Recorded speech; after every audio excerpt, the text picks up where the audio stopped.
Okay, we're going to continue today with the process to prepare polysilicon. Okay, so we're going to learn on how do we convert sand, which is the original precursor material, before we have the silicon for fabrication process.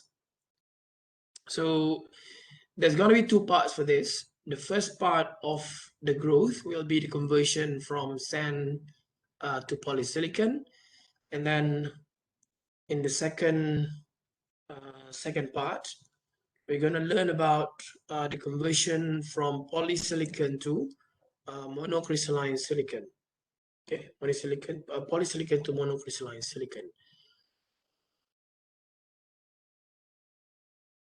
Right, so as usual, before we continue with our class, so let's just recap a few things that we have learned in the previous class. Okay, so let's go to the first question.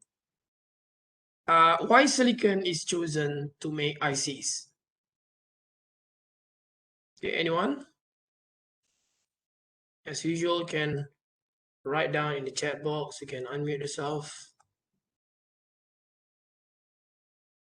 Why silicon to make ICs?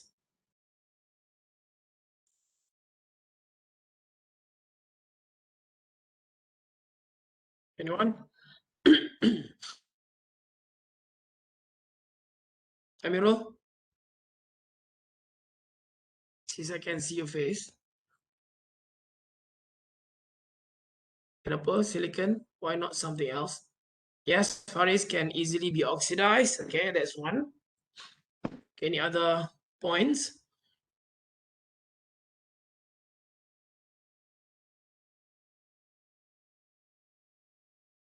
Higher band gap. When you say higher band gap, what is your comparison? You're comparing to which material?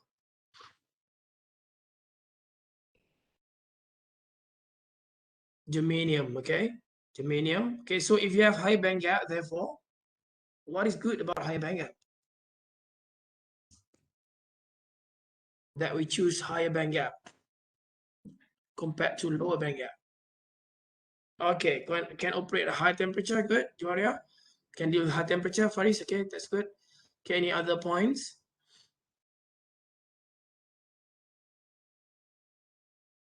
How about Sri Iziani? Sri Iziani, any points? Inexpensive, okay. Okay, why is it inexpensive? Why silicon is relatively inexpensive if compared to some other semiconductor materials? Kenapa murah? Abundant, yes, but ada banyak abundant element in nature. Okay, it's good. Okay, let's move on to the second question. Why silicon wafer purity level is important? Why do we have to concern about purity? Anyone? Hadiah? Why purity is important?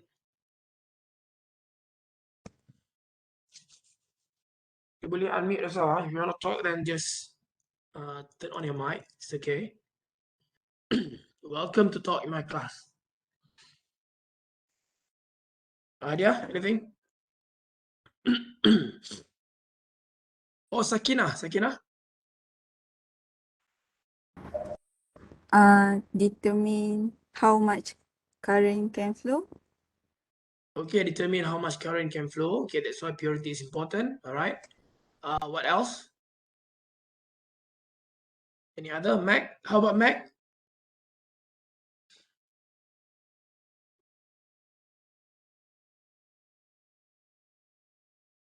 Any points, Mac? Sorry, Doctor, I don't have any idea. Okay, that's all right. Kavina? Lama tak dengar suara ni. Sabina?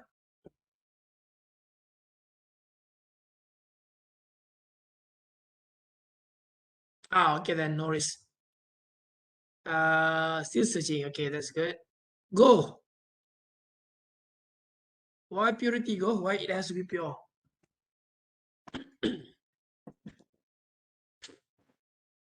Any points?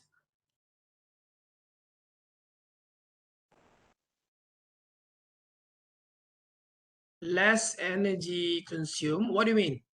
Less energy consumed if it's pure or if it's unpure? Or less pure? For pure. Less energy for, what do you mean? Which energy?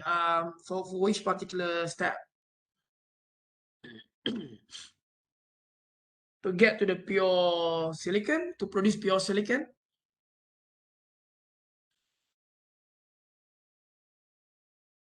Is it what you mean? To produce pure silicon, we need to use less energy?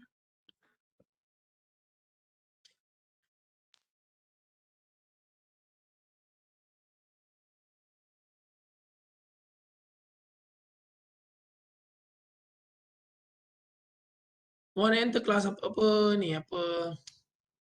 Kali, what do you mean? One enter class?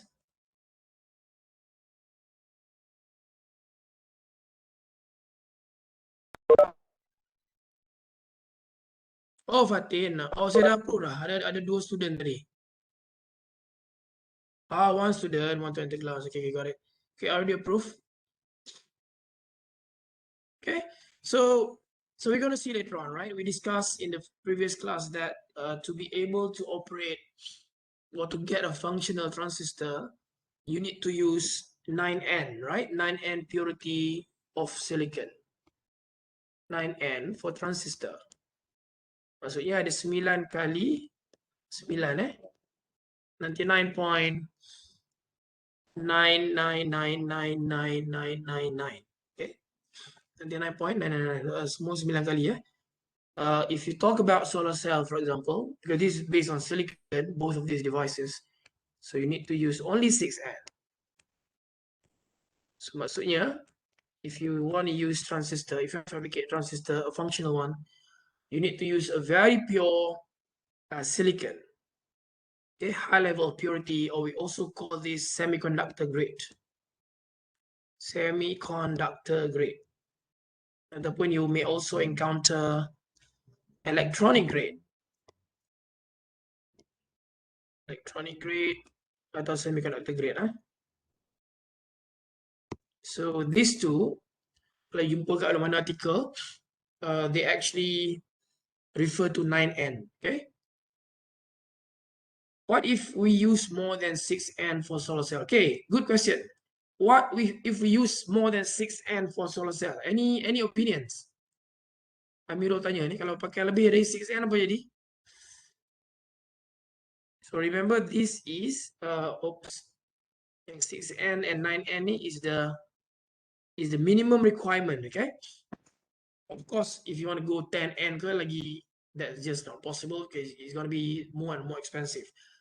If you talk about more and more purity, higher and higher level purity, you're talking about a more pure processing or a more expensive process to run. Okay, sebab you nak produce something very pure, so you kena maintain a very expensive process. So any ideas kalau kita ada more than 6N for solar cell, can we get the solar cell to operate? Anyone? Is it more efficient, for example? Any ideas? Siapa nak share? Faris, what do you think?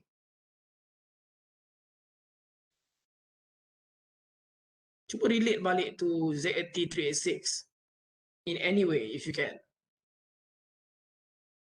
What do you think? Faris, do you have any opinions on this? Can operate well, I guess. Okay, yeah, by right, the more pure, the higher the purity, the better it gets, right? So we can, in the form of wafer, if you want to do a measurement, for example, you nak tahu dia pure ataupun tak pure, we can actually measure its lifetime. So remember last time we talked about tau, kan? Remember we talked about this equation, if you can recall. So let's go back to 386. Remember that equation? L equals to square root d tau. Diffusivity, diffusion length equals to square root of diffusivity times carrier lifetime. Okay. So kalau you ada pure semiconductor, so if you have higher N, your lifetime will be higher. Mana the carrier can survive a longer time, ataupun dia punya jangka hayat dia tu lagi panjang berbanding dengan a less pure semiconductor. Kalau you ada, for example, you're comparing 8N with 4N. So you should expect your 8N silicon to be giving you higher carrier lifetime when you compare to 4N silicon. Okay. So as a result, if you plug this lifetime into the equation, apa jadi? So if you plug in a higher tau into this very same equation, then you're going to get higher carrier diffusion length, isn't it? So maksudnya your carrier akan survive longer, and then the possibility for you to collect the carrier at the electrodes will be higher. Remember kita discuss tentang collection probability last time? Okay, collection probability ataupun okay, in other words, we also talk about EQE. If you can recall the curve, external quantum efficiency. Okay. So the collection probability of the carriers generated, kalau for solar cell, generated inside the device will be higher because of lesser recombination, because of purer material ataupun higher purity material. Okay, so this is the correlation.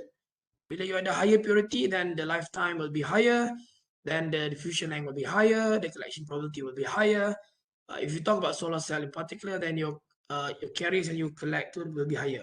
So the same goes to integrated circuit, for example. You inject the carrier, you want them to survive to do the operation. You don't want them to recombine within the device. So the more defects you have because of less pure material will lead to more recombination. Okay, so kalau dia pure, less recombination, then you can expect your device to operate in the intended way, in the desired way. On the other hand, if the device is not pure or a purity level lower, then there'll be more recombination in the device, and then the expectation will not be met. Okay, so that's how you correlate the processing part in the 487 to the device physics part in the 386. Okay, so nampak Amirul, can you see that now?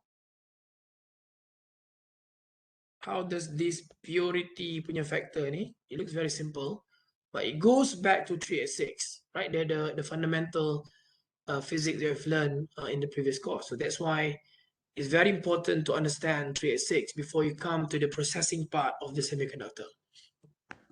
Right, so that's done. Let's move on to the third part.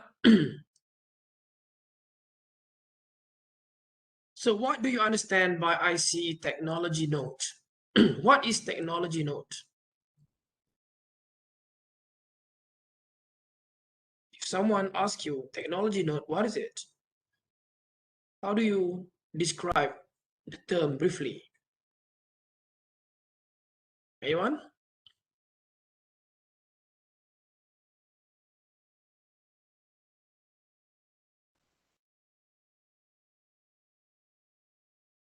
Fatin? Any opinions?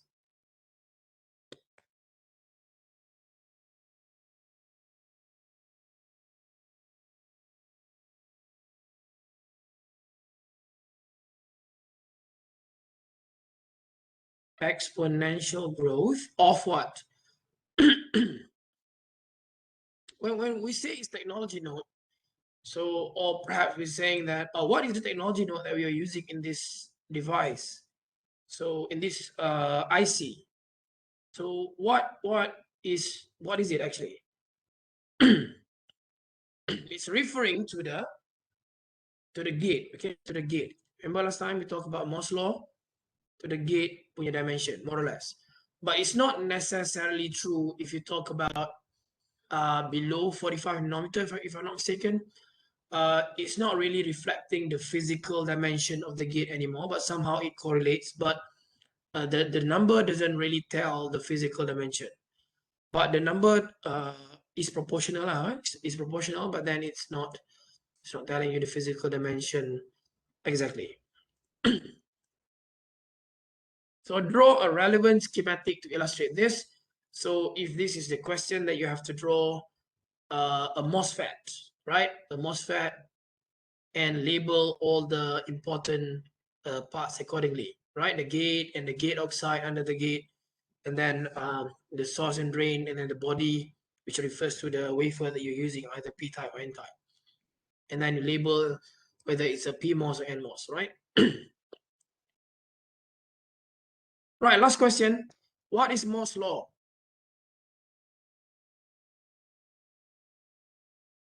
Apakah hukum Moore? How about Akilah? Akilah, what is Moore's law?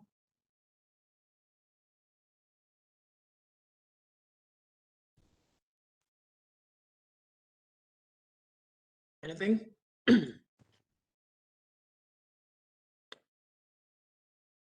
Is it a physics law? Is it a physics law? Moore's law, is it a physics law? No, Faris said no. Statistic law? If it's not a physics law, then what is it? Why do we call it Moore's law? Okay, let's see. Fatin, observation of the number of transistors in a dense integrated circuit doubles every 2 years. Yes. So when we say Moore's law, it's not a physics law, but rather it's an observation. Okay? Pemerhatian. Dia bukan hukum fizik, tapi kita panggil dia hukum Moore.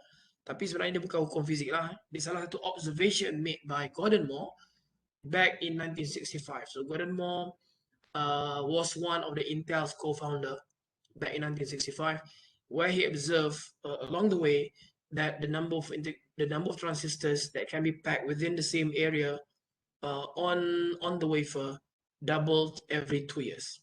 Okay, and then the industry overall, semiconductor industry, is trying to maintain their pace, or like you would like to say that maintain their pace or try to drive the whole development to always conform to Moore's law. Dia cuba ligan, by right in 2 years, then it should be double. Then they try to make it happen.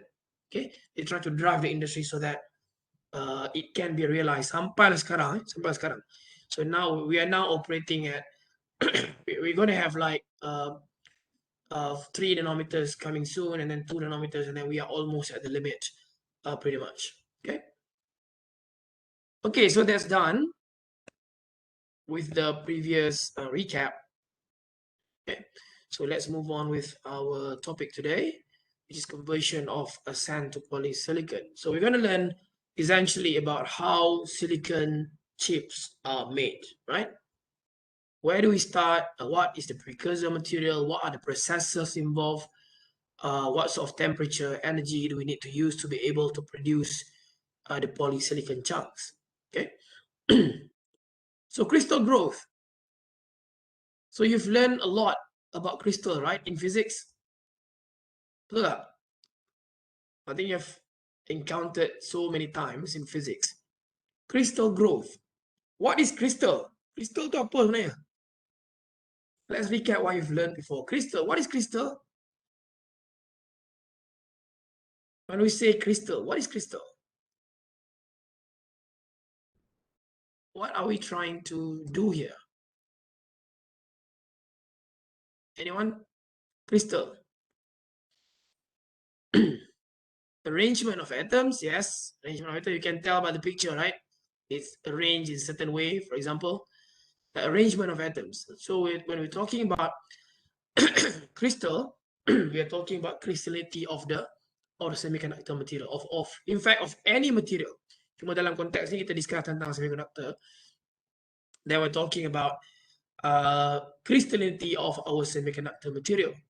And we've learned this in the very first part of 386, right? Remember last time we talked about amorphous semiconductor material, we talk about polycrystalline semiconductor, we talk about a monocrystalline semiconductor.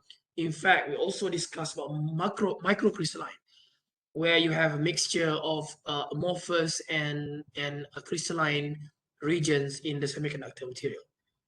So it goes back to the crystallinity of the material, and it refers to the arrangement of the atom in a certain way, okay, in a certain periodicity as well. So I have uploaded this YouTube video. I hope you have watched this. Sand to silicon conversion by Intel. You can watch this YouTube video I've uploaded on eLearn, and then also another video by GF in Singapore, Global Foundries. Let me admit another student. Okay, you can watch this on eLearn, yeah. All right. So silicon is the most common semiconductor material in IC fabrication. It refers to the dominant part of the industry. In fact, even though we are having more than one semiconductor materials that are fabricated to make devices, for example, we're going to have a nitride or a carbide or some other semiconductor materials, but silicon is the most common one. Okay, so when we talk about crystal growth in this case, we're going to discuss about the conversion of sand, the precursor material, to monocrystalline silicon eventually. So kita nak convert from sand, the precursor material, to monocrystalline silicon wafer that we're going to use for the fabrication, for the patterning, for the oxidation, for the etching, implant, and so on and so forth. But to be able to get from sand to monocrystalline silicon, 9N, 9N wafer. So for example, here I have a 2-inch lab scale here a long time ago. For example, this one. Okay, this is a small silicon wafer 9N, electronic grade or semiconductor grade, but 2-inch size. Okay, to be able to get to this level, you need to go through quite a number of processes. Okay. So the first one, you can see sand is on the left, and then we're going to melt the silicon in the middle. Later on, kita akan go through the second part where you use polysilicon chunks that we are going to convert in this particular topic to be melted, and then we're going to go we're going to grow an ingot, monocrystalline ingot like this. Okay. So electronic grade or semiconductor grade, same thing. It's referring to 9N of silicon purity. Okay, so that means you're going to have 9 of 9s. 1, 2, 3, 4, 5, 6, 7, 8, 9. 9N, 99.99999 sampai 9 kali. Then on the other side, if you talk about solar grade industry, or solar grade silicon, we're talking about 6N, right? 99.9999. Okay, so in the middle we have another grade which is called metallurgical grade silicon, which is 98.5% purity. So this will be the intermediate purity that we're going to discuss before we get to the 9N. Okay, so this is one example of ingot grown by, I think in this case, Intel. This is a short one untuk sample je. I believe that's probably about 60-70 cm or so. Yeah. Okay, so that's how it looks like pretty much. Okay, so the term grow means to turn material into crystal form. Yes, exactly.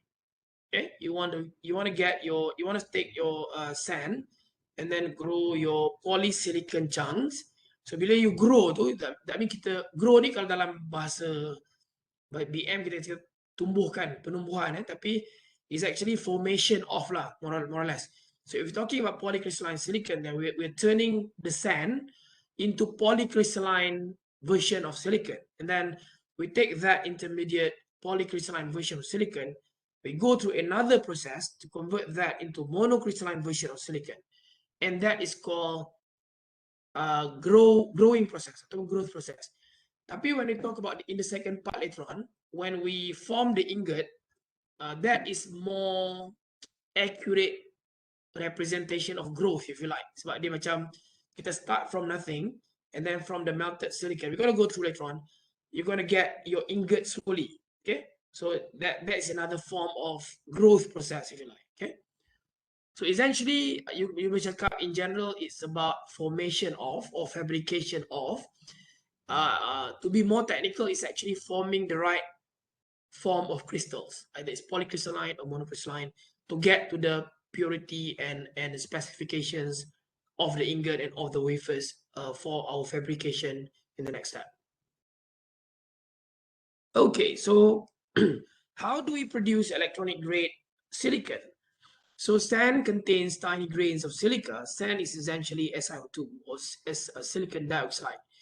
Right, silicon can be produced by combining silica, the sand, and carbon in electric furnace via a reduction process. So maksudnya we're going to mix our sand with carbon precursor in a furnace, high temperature process. We're going to see later on. And then we're going to, the silica is going to experience a reduction process. Okay, reduction process, then they akan form silicon. Okay, silicon dioxide to silicon, when kita remove the oxygen via reduction process, and then you're going to end up with polysilicon. So the result is polycrystalline silicon. Polycrystalline silicon needs to be processed further, so tak habis lagi, into monocrystalline silicon to be used in ICs. Kalau you end up at polycrystalline silicon saja, so it will not be able to operate as an IC. Okay. So this is the steps that you have to use in order to get to the right silicon. Okay. For example, the first step here is mixing. You can see here the mixture of silicon carbide, which supplies the carbon element that we talked about in the previous page, with the silica, which is the precursor material, the sand. So produce metallurgical grade silicon or MGS by heating silica with carbon. So silica is heated with carbon in a high temperature furnace to produce silicon, SiO, and CO. Okay, so this is the first step. So it will produce, so the output of this first step is metallurgical grade silicon. And then the MGS is taken into the next step, into the second step. We are going to purify the MGS or metallurgical grade silicon through a chemical reaction to produce silicon bearing gas of trichlorosilane. So from the MGS, we put it into the second step in order to produce trichlorosilane. You look at the equation here. The silicon from this silicon, from the output of the first process, is mixed with HCl in order to produce SiHCl3 or trichlorosilane. Okay, and then the trichlorosilane is fat, is mixed with hydrogen 2H2, dekat equation number 3, in a process that's called Siemens process. Siemens process is a very high temperature process, energy intensive. Dia pakai high level of electricity, and then it's taking a very long time in order to produce pure semiconductor grade silicon. Okay, trichlorosilane plus hydrogen to produce in a Siemens process to produce semiconductor grade silicon or SGS. Okay, these are the three processes that you have to use. So this is the very same thing, but it's in the form of a flowchart. So our silica is made with carbon or silicon carbide in a furnace. We call it as a coke reduction in arc furnace at 1800 degrees C. Yeah, just imagine the temperature to be able to produce MGS or metallurgical grade silicon with 98.5% purity. So the output here is 98.5%, and then we feed the MGS to react with HCl at 300 degrees C to produce trichlorosilane, and then we pass the trichlorosilane in a Siemens process to react with hydrogen to produce a high purity silicon at 9N. So remember, after this process, it will produce polysilicon chunks at 9N. It's not yet monocrystalline silicon. Maknanya lepas 3 step ni, you will only get polycrystalline 9N, not monocrystalline 9N. Okay, so polysilicon 9N. So you can also send you can also alter the product to be a polysilicon of low purity 6N 7N through a process that we call modified Siemens process. Okay. Ataupun ada lagi another route, we call it chemical treatment here, to produce upgraded metallurgical grade or UMGSI. So ini biasanya kita akan pakai dekat solar grade lah, but typically it's more than 5N, okay? So 6N at least. Tapi if we talk about IC, then we're talking about this level, the first one, electronic grade polysilicon 9N. Okay. So this is the graph, the pictorial representation of the process. Same thing. The first step, carbothermic reduction, silica plus silicon carbide, and then you're gonna pass through this carbothermic reduction process in high temperature, typically about 1800 degrees C. Okay, so it'll produce 98.5% purity of silicon or MgSi. Okay, this is how it looks like, the furnace. Just imagine if you are this guy, if you have to work at the furnace day in, day out, every day for a few years. Okay, 14 kilowatt hour for 1 kilogram of silicon. So this is the amount of energy that's needed to produce 1 kilo saja. 1 kilo you beli satu gula pry tu, satu pack tu, 1 kilo, and that needs about 14 kilowatt hour of energy. So to run the process, just imagine if you're talking about tons of silicon, when I produce thousands of different tons of polysilicon chunks, just imagine the amount of energy needed for you to run this process only. Okay, ni belum fabrication lagi ni baru nak buat silicon wafer je. It's not, you're not going into the fab yet. So this is outside the fab. Okay, ni baru supplier yang nak buat silicon wafer, nak buat ingot, nak buat wafer, tak masuk fab lagi tak masuk Stera, tak masuk Infineon lagi. This is before, way before that, right? So that's the amount of energy. So this is the second step, the trichlorosilane production. Okay, so 300 degrees C in an FBR or fluidized bed reactor. So this is how it looks like. So it's a big plant really. So nampak je simple. So it's actually a big power plant to get this process to be done. And then the third step is polycrystalline silicon 9N production at a very high temperature. We call it Siemens process. So it requires hydrogen and produces more HCl as a byproduct. So silicon from this process will be deposited onto thin heated polysilicon rod. So you can see here in this reactor, dia ada polysilicon rod yang merah ni. So the polysilicon will be deposited on this. Dia akan jadi macam endapan, dia akan deposited kat situ. The rod with diameter of 120 to 300 mm, well, depends on the process. In a CVD chamber, it runs at 1100 degrees C for 200 to 300 hours. Energy intensive process. So that's like how many days? Berapa hari ni? 200 to 300 hours? At least 10 days, huh? Lebih kurang 10 days, right? So satu hari 24 jam. So 240 days is like 240 hours is about 10 days. So that's pretty much 2 weeks time for you to get through the Siemens process. Ini baru Siemens process ya, out of the 3 steps. Okay. So dopant may be introduced into the chamber, for example, pH3. So developed by Siemens back in the 50s. So it was like 70 years ago, this process. So still being used to mass produce polysilicon. Okay. When rods are broken into chunks for crystal growth, so the moment the rods are ready with the deposition of polysilicon chunks, dia akan dipecahkan untuk dapat small chunks of polysilicon. So the trichlorosilane here, the TCS, trichlorosilane purity from the previous step, from this step, determines the quality of the polysilicon produced in this step. Okay, if the purity of the TCS or trichlorosilane is not that good from the previous step, then the quality of the polysilicon will not be that good as well. Okay. So the capacity can be increased by increasing the number of rods available in the chamber to produce more and more polysilicon. So new reactors have capacities of about 600 tons per year.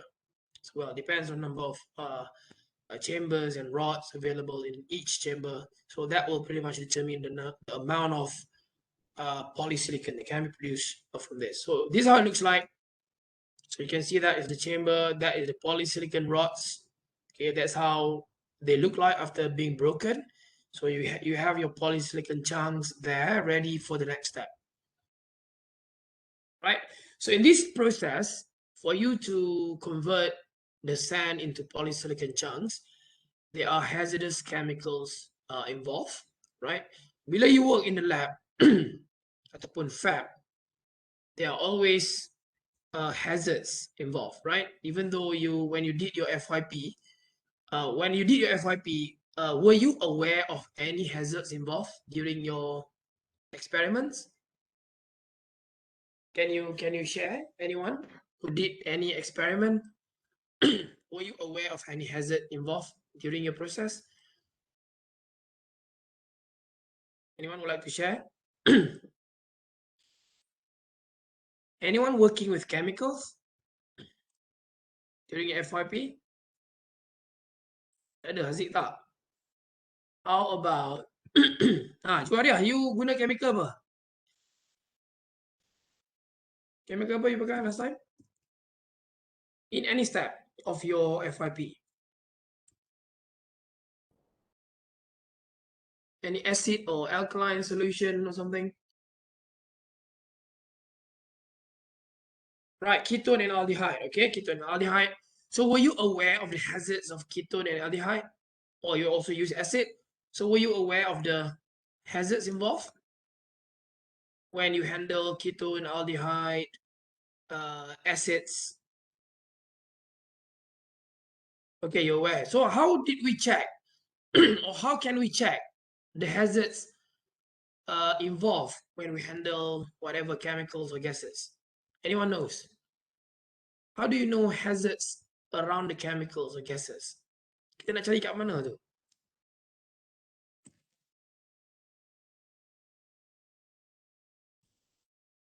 Just share, it's okay. Anyone?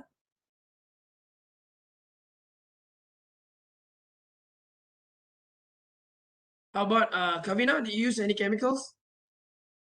Okay, botol lah. You tengok kat botol, ya? Oh, you tak pakai chemical, right? So, Amirul, you okay? Tapi you run simulation kan? Phenol red, okay, phenol red, right? So botol is one thing. Kalau tak ada botol, for example, okay, got signs at the chamber before we enter the lab. Yes, okay. So you can, kalau you tak ada, this is very important, sebab nanti you nak pergi internship and everything, you will, I think, especially if you work with gases or chemicals, you can always go to SDS. Pernah dengar SDS? Safety Data Sheet. Nanti you boleh try to download for whatever chemical or gases.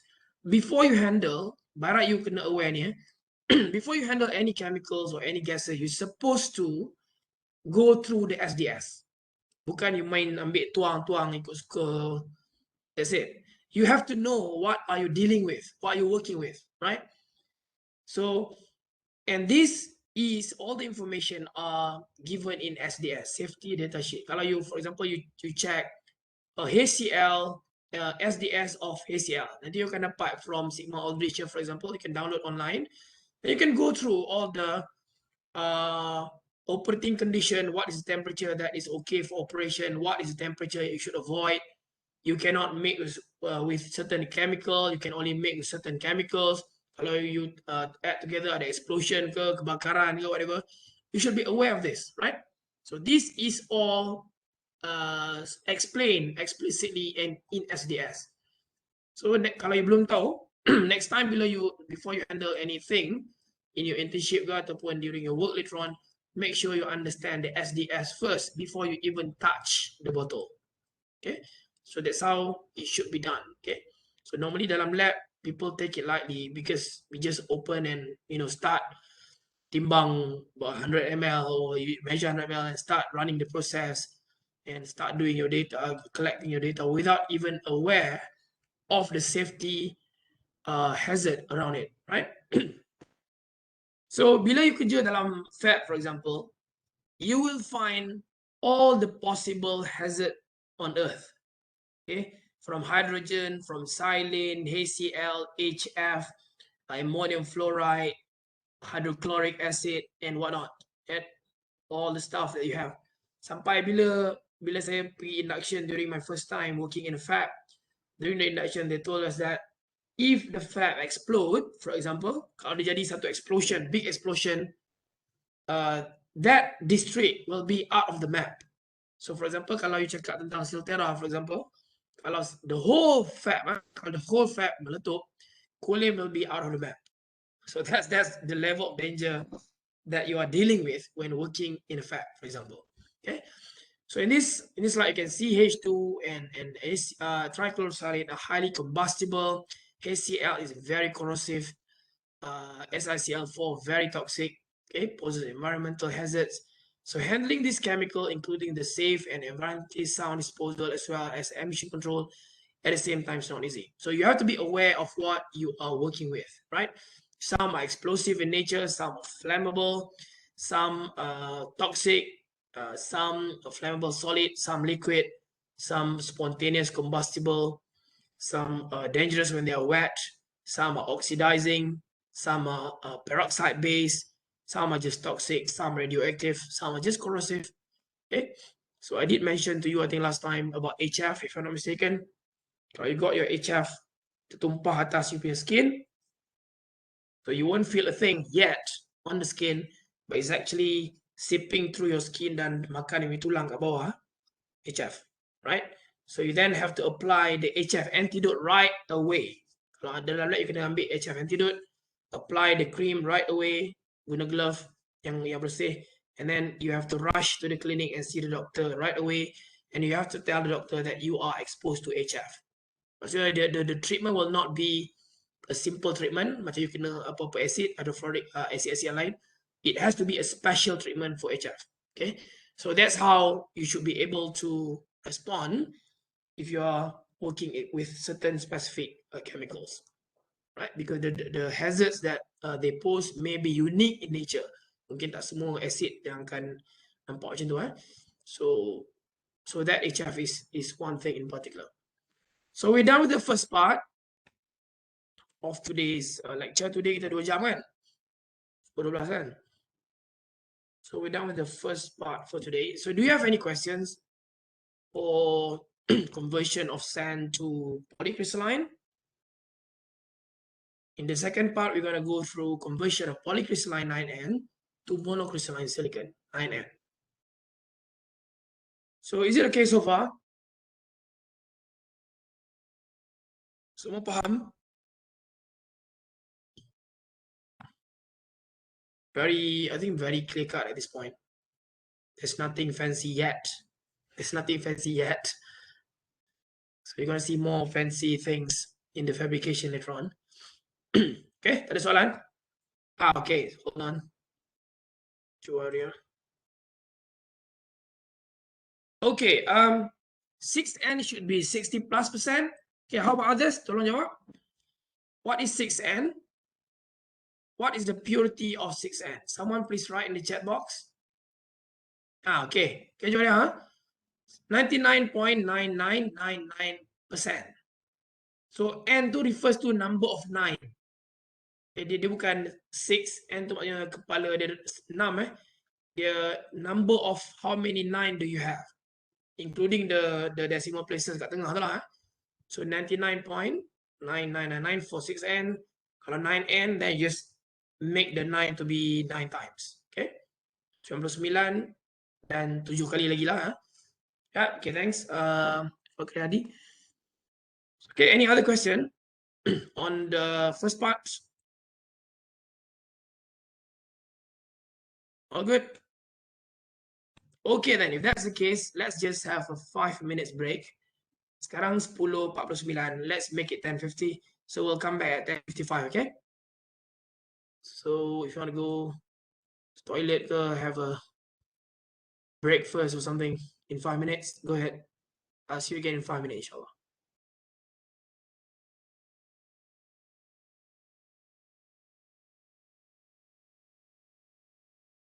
Yeah, go have your breakfast, right?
Okay, let's continue.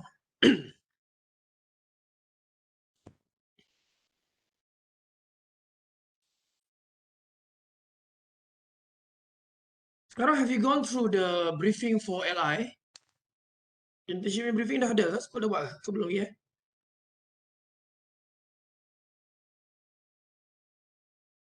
Tak ada. Oh, next time kan? Next time kan? Is it? Or before next time perhaps? But anyway, Silterra sekarang and few more companies are looking for interns. So saya punya kawan-kawan kat Silterra pun asking for few students, and that will come. Nanti saya akan let you know. Okay, there will be few positions in multiple departments they are looking for, particularly fab integration, technology development, some in the process as well. And then JA has been asking me since bila last 2 months I think. 2 bulan lepas dia tanya saya bila internship start, and they just couldn't wait. So I told them that you're going to start sometimes, I think you're going to start sometimes in late of March or early April next semester. But there'll be a few positions in JA Solar, Silterra, at least for now. So yeah, so let's see how it goes. April lah.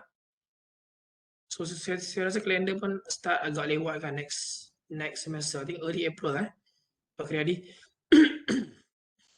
Sebab kita dah shift hari tu due to COVID. So well, typically we used to start sometimes February. Tapi sekarang dah lewat sebulan lebih. Alright, anyway, let's continue with our second part of the process.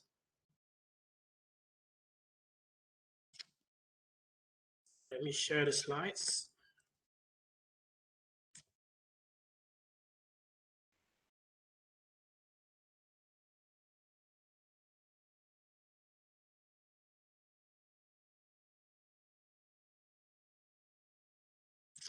All right.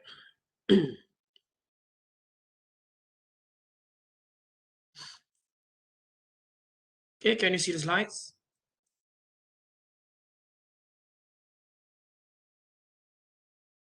All right, cool. So this is the second part where we need to convert the polycrystalline 9N produced by the Siemens process. Remember, we have the 3 steps now. We have the carbothermic reduction, trichlorosilane, and then Siemens process.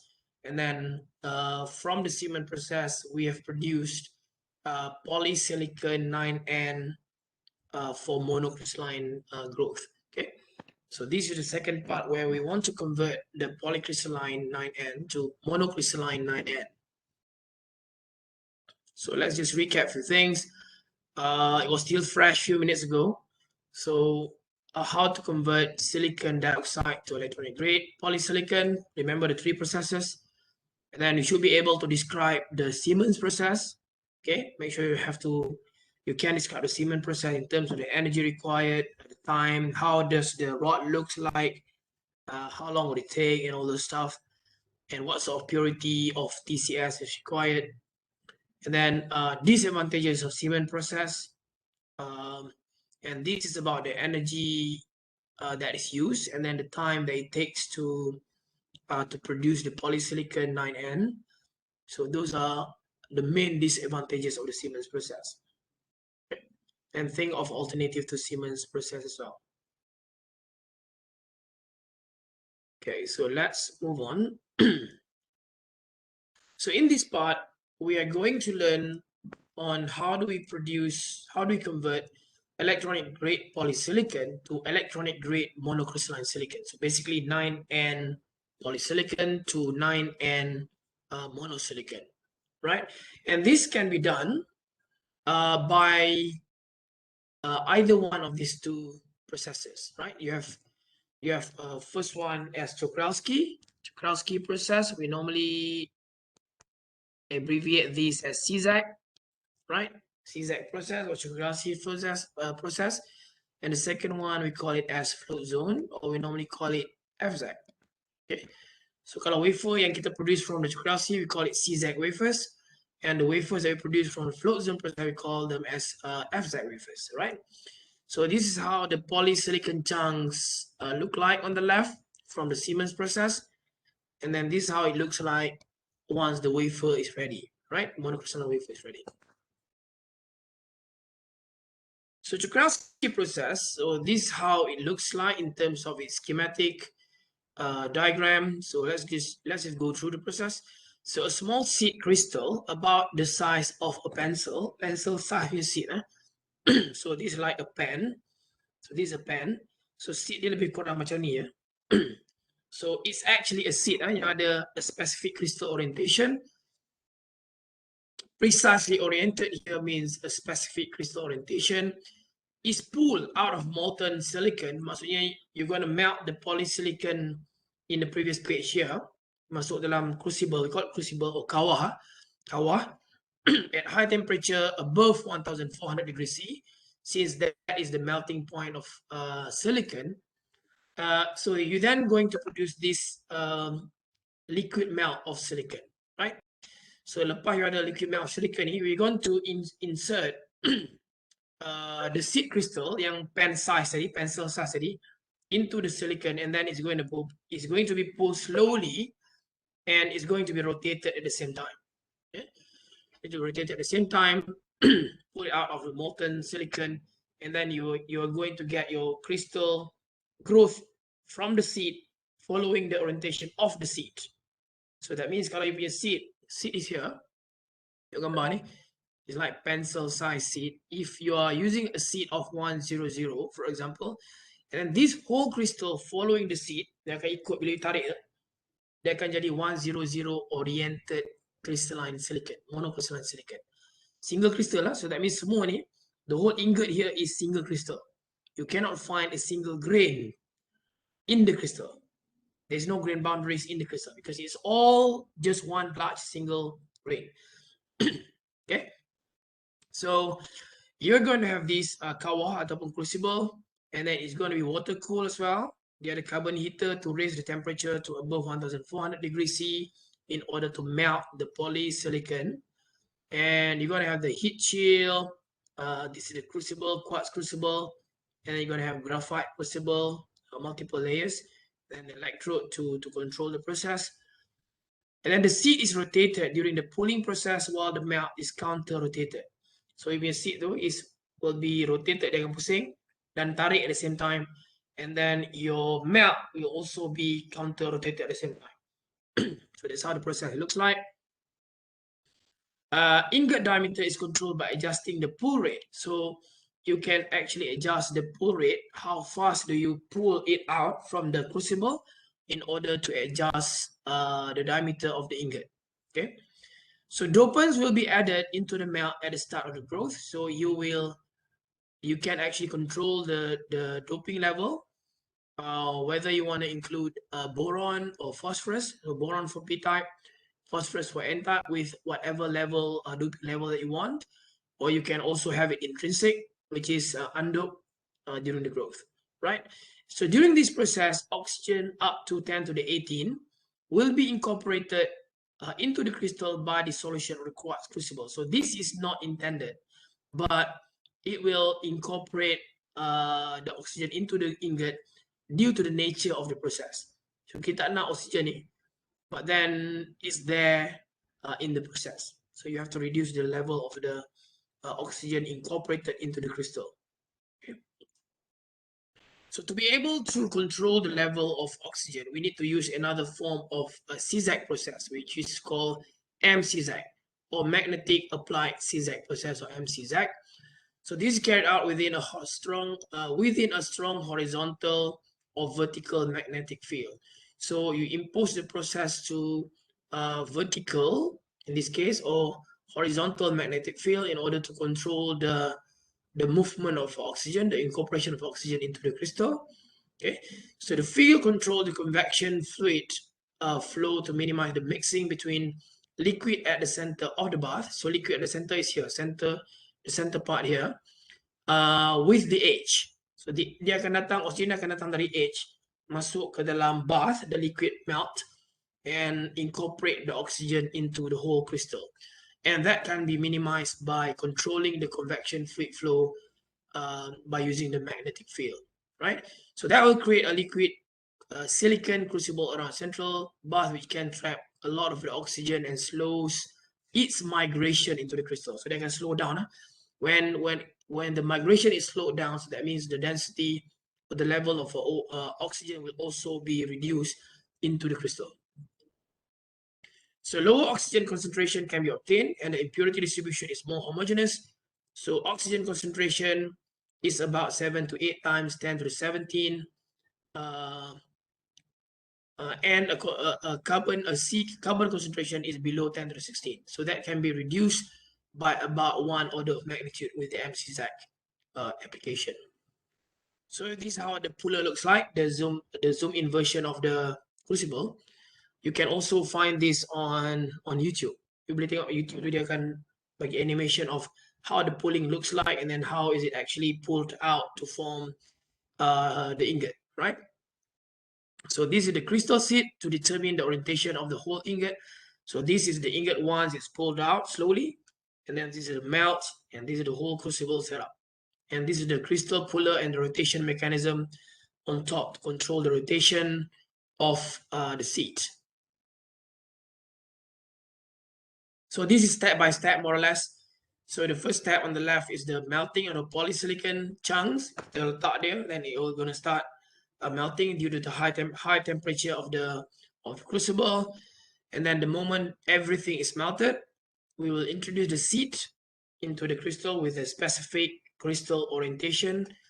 And then we're going to begin the growth of the ingot by pulling the seed and rotate the seed at a specific speed, specific RPM, low RPM, okay?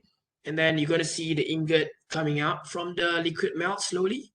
Okay, they can tarik, they can pull, and then eventually, if you look at the far right image, the crystal is formed with a residue of melted silicon. So it's going to be pulled out and then it's successfully pulled out as a single crystal silicon.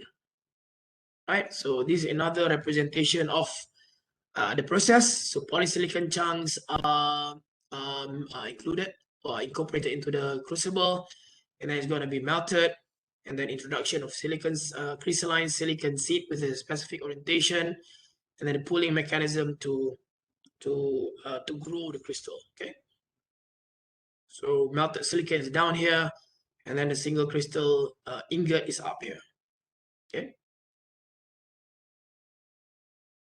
So just look at the dimension here. Same thing again on the left. Insertion of the seed and then the pulling mechanism to initiate the crystal growth. And then you already start seeing the crystal, the ingot being pulled out, and then complete pulling of the ingot.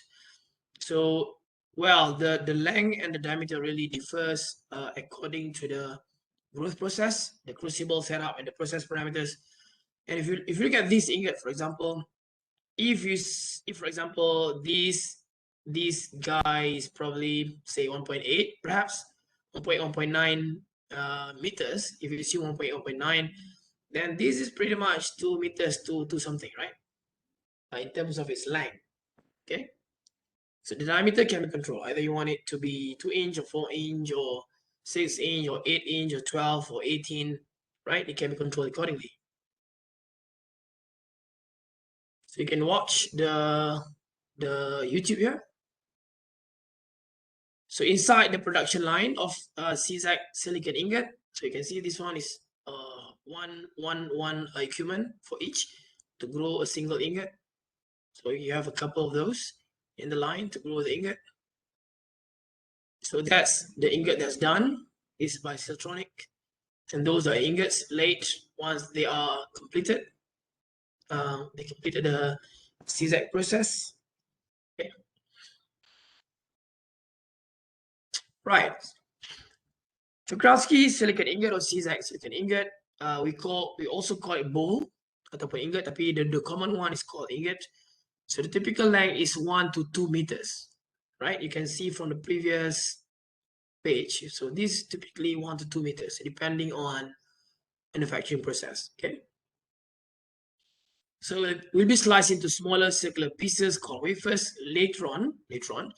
Each will make millions or billions of transistors per wafer.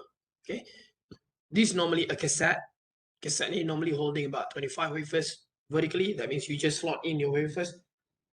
25 satu port ataupun cassette tu 25 normally. Right. You can incorporate dopants. So we've learned about dopant in 386. And let's recall what is the role of dopant in this in the fabrication process. Why do you need to include dopants in your silicon? Anyone? 386.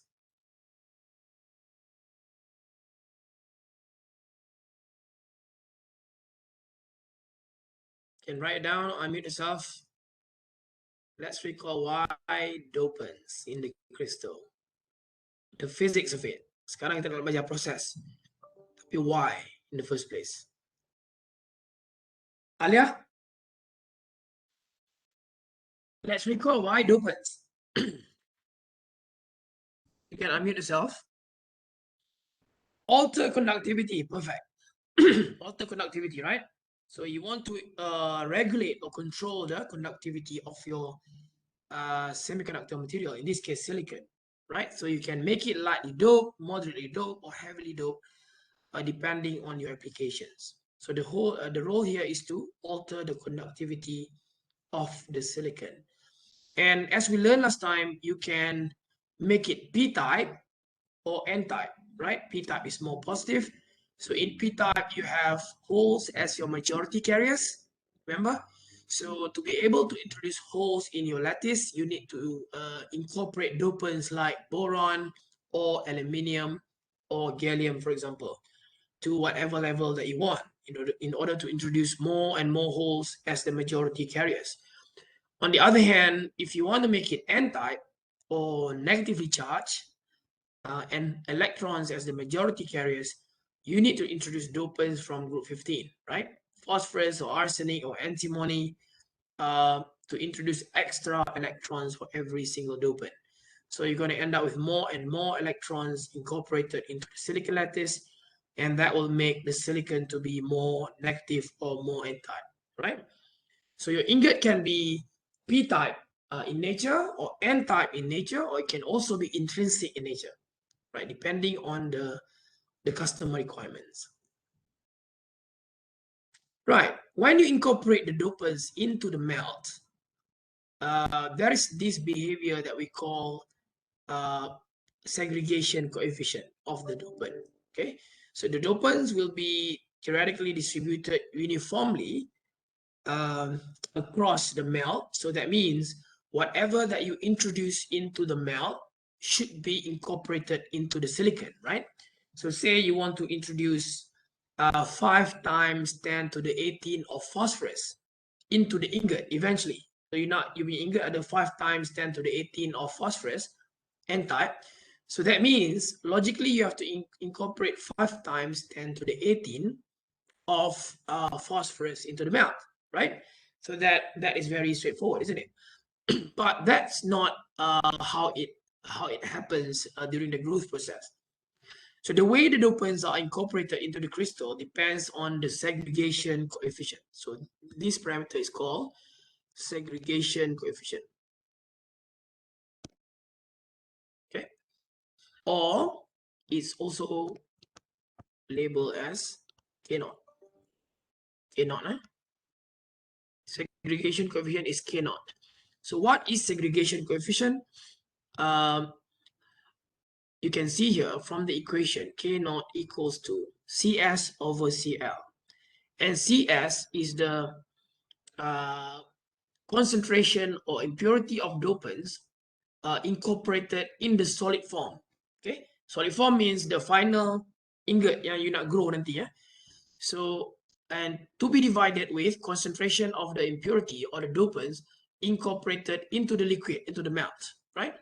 So solid here refers to the ingot, the final product. L here refers to the liquid, the melt, before you have the ingot. Ini kita letak dopant dalam melt in order for you to have the desired level in the ingot. But unfortunately, it's not one-to-one conversion. It's not like If you put 1, you get 1. You put 1, you get lower than 1, right? So that's called segregation coefficient. So K naught is usually less than 1, okay? Less than 1 because solubility of impurities, that is the dopants, phosphorus or aluminium or gallium or whatever that you put into the melt, is larger in the melt than in the solid. So the reason why K naught is always less than 1 is because the solubility of impurities is larger in the melt than in the solid. So that means whatever you put in the melt, you're going to get lesser than that in the solid. Whatever you put in the melt, you're going to get lesser than that in the ingot. Okay? Kalau you not 5, 10, 30, 18 in the ingot, so that means you need to put more in the liquid to be able to get 5 times 10 to the 18 because you know that the K naught is always less than 1. Okay? Ingot over melt. Ingot over melt. S is the ingot, the solid form, the ingot, the final product, and L is the melt. This means that the crystallization, the growth process is a purification process in a way, right? Impurities will become concentrated in the part of crystal last crystallized. Even though you don't incorporate the dopants into the ingot, the dopants need to have their own behavior, right? It will always become concentrated in the part of the crystal last crystallized. So dalam you ingot growth, you last crystallize part mana? Atas ke bawah? If you look at the Czochralski process, you pull out, right? So part mana yang paling last crystallized? Is it the top one or the bottom one? Bottom kan? Last kali lah kan? Kita crystallize mula dari atas kan? Kita start seed, then kita tarik ingot akan follow. Follow, then you're going to get longer and longer ingot, right? Longer. So crystallization build. Bila you tarik tu, dia akan ada crystallization dekat, bermula dengan seed, dia akan follow. Kat atas akan follow 100, 100, 100 sampai ke bawah. So the last part that's going to be crystallized is the bottom part. So ingot dia akan dopant dia akan berkumpul kat situ, right? So the dopant distribution is not uniform lah if like. Tapi you can control that certainly, right?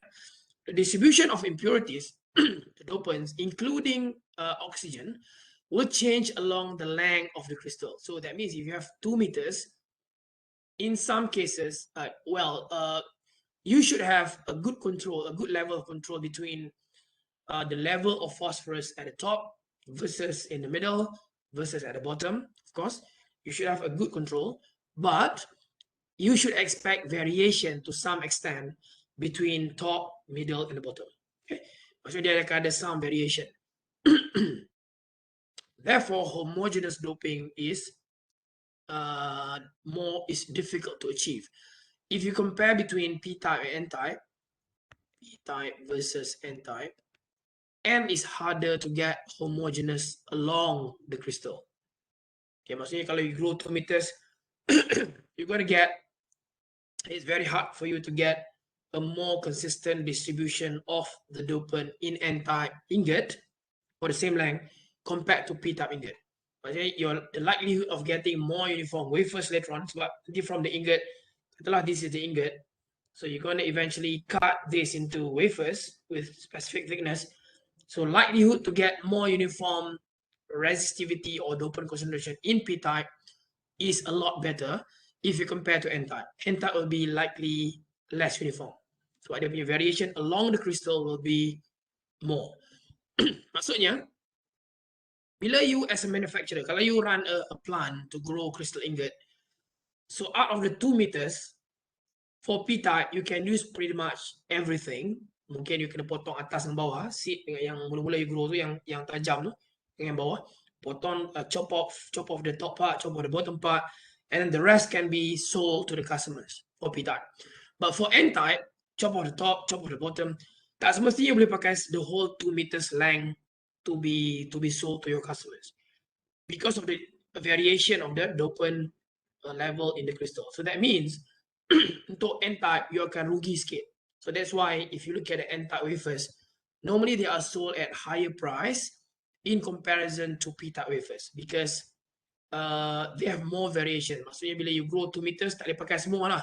You may use up to, I don't know exactly, perhaps 70-80% of the ingot that can be sold commercially, but the rest you need to chop it off and then remelt in the new process. You kena guna balik, recycle the silicon to redo the Czechoslovakia process and regrow the whole ingot, right? So you're going to get more homogeneous in p-type, and it's a lot harder in n-type. Therefore, p is more cheaper. It's cheaper than n-type. So that's the role of segregation coefficient during the Czechoslovakia process. So let's look at the value of K0 for different types of impurities, dopant and non-dopants. So you look at for Al there, aluminum is 0.002 in the table up here, and then arsenic is 0.3, boron is 0.8, carbon is not non-dopant, of course, 0.07, and then what else? Phosphorus 0.35, and antimony is 0.0323. So if you compare, so let's say kita nak grow p-type and n-type, and you are the plant manager, for example. So you want to grow p-type using boron, and you want to grow n-type using phosphorus. So yang mana yang you lebih senang dapat the impurity that you intend to get in the crystal out of what you put in the liquid? Okay, Amirul said boron. Any other answers? Faris, boron. Okay. The question is, yang mana you lebih senang dapat higher level of dopant in the crystal out of what you put in the melt? Maksudnya, you go back to the equation. Huh? Anyone says phosphorus?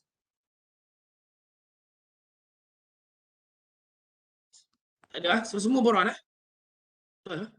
So if you look at the equation, K0 is CS over Cl, right?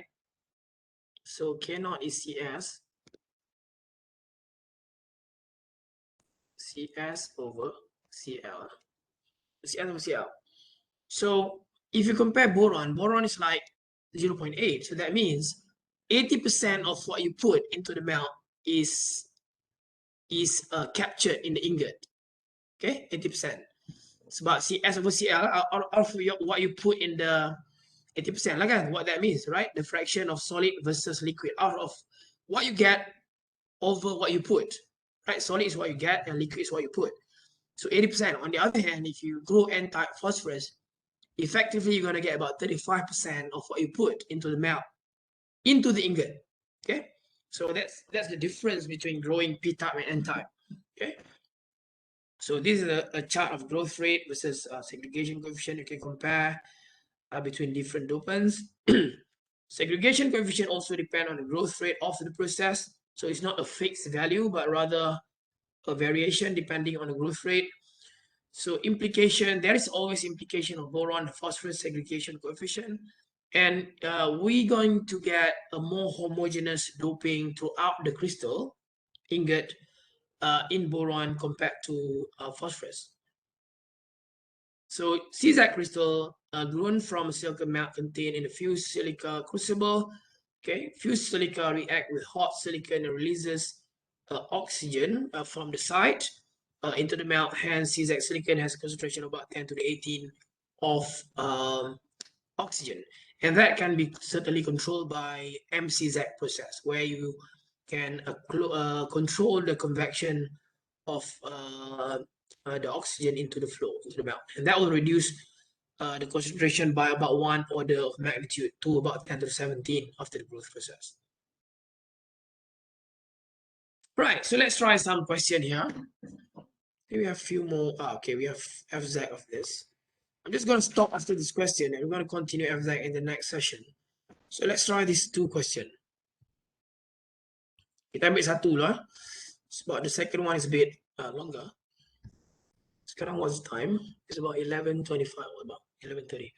Okay, so a silicon ingot which should contain 10 to the 16 atoms per cm cube is to be grown by ZAT technique. What concentration of borons should be in the melt to be able to give the required concentration in the ingot? Okay.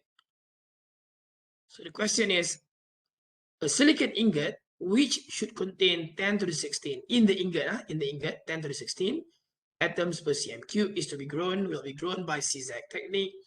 What is the concentration of boron that you have to put into the melt in order to give the required concentration in the ingot. Okay, can do the calculation now. Can see the K naught there. Remember, it's boron. So please do the calculation and share your answer. At the point you can unmute yourself.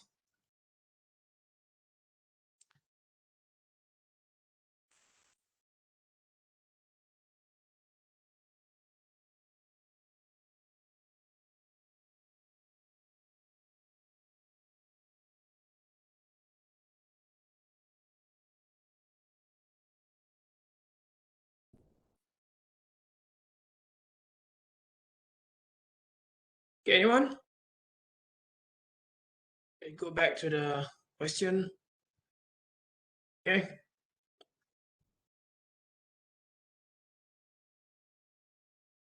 Oh, dalam kelas kita boleh buat kat whiteboard eh. Tak ada kelas pula. Right, anyone? Anyone got it? Please write down in the chat box. Right, Faris 1.25, 10, 16. Okay, any other answers? Okay, Faris, would you like to share? Okay, same as Faris. Do you want to say Faris? Okay, how did you get that, Faris? Ikut Faris, yeah? Okay, Faris, do you want to unmute yourself and explain a little bit verbally? Macam mana you get the number? The equation is the K naught is equal to CS over CL, right? So K naught is 0.8. Okay. CS is 10 to the power of 16, and then CL we are going to find it. So CS over K naught, which is 10 to the power of 16 divided by 0.8, you will get 1.25 exponential 16. Right. Okay, everyone agrees? Or anyone got different answer? Ada jawapan lain ke? Again, very straightforward, right? You just go back to the equation there. CS over CL. Okay, so K naught is 0.8 for boron. Kalau phosphorus, then it's different story.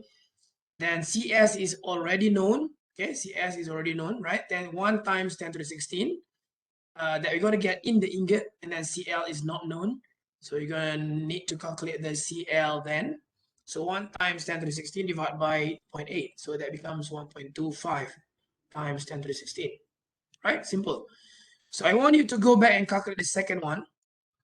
Nanti kita akan discuss hari next week. Our class is going to be the new timetable. So Monday kita akan discuss 1 to 2 p.m. Right? So we're going to go through the second question first and see what you get. And then we're going to move on to the second type of silicon, FZ silicon or float zone silicon. Okay. And then we're going to finish off with the second part of the growth process before we move on to the next one. Right? Is it okay so far? I'm just going to stop earlier today. 11:30.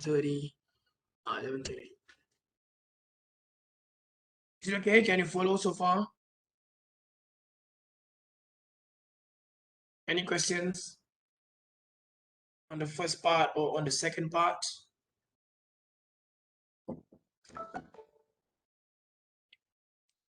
Ada?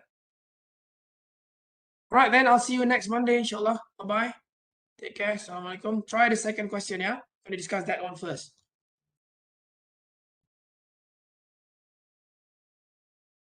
Thank you, Doctor. Okay, bye-bye.